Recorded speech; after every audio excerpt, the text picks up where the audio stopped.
একজন কিশোরীর স্বপ্ন ছিল জীবনে একবার ভারতের তাজমহল দেখবে, কিন্তু সেই স্বপ্নই হয়ে গেল তার জীবনের সবচেয়ে বড় অভিশাপ। বাদল ফারাজি বাংলাদেশের বাগেরহাট জেলার মোংলা বন্দর এলাকার একজন সাধারণ কিশোর। 2008 সালে অষ্টম শ্রেণীতে পড়ার সময় তার মনে জন্ম নেয় তাজমহল দেখার প্রবল ইচ্ছে। পরিবার রাজি না হলেও নিজের জমানো টাকা দিয়েই পাসপোর্ট ভিসা করে সে পাড়ি দেয় ভারতে।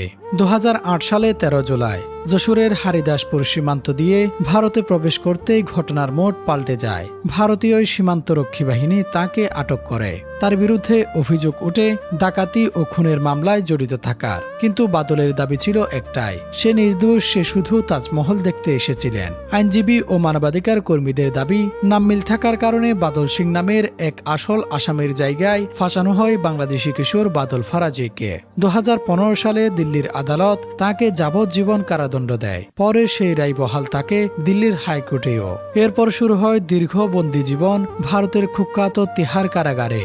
2008 থেকে 2018 টানা 10 বছর কারাভোগের পর বন্দি বিনিময় চুক্তির আওতায় তাকে বাংলাদেশে ফেরত পাঠানো হয়। কিন্তু এখানেই গল্প শেষ হয়নি, কারণ সবচেয়ে বড় প্রশ্ন ছিল তার সাজা কি শেষ হয়েছিল। আইন অনুযায়ী তার কারাভোগ শেষ হওয়ার কথা ছিল 2021 সালে, কিন্তু বাস্তবে তিনি এখনও বাংলাদেশে কারাগারেই বন্দী। প্রশাসনিক জটিলতা, চিঠিপত্রের আদান প্রদানের জট আর দুই দেশের আইনি সমন্বয়ের অভাবে বাদল ফরাজি আজও মুক্তি পাননি। তার পরিবার ভেঙে পড়েছে।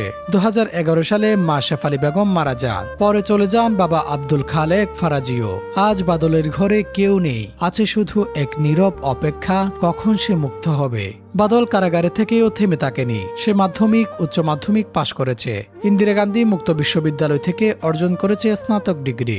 একজন কিশোর যে তাজমহল দেখতে গিয়েছিল, সে আজ হয়ে গেছে দীর্ঘ আইনি ও মানবিক জটিলতার প্রতীক। মানবাধিকার কর্মীরা বারবার প্রশ্ন তুলেছেন, একটি ভুল পরিচয় কি একটি জীবন শেষ করে দিতে পারে?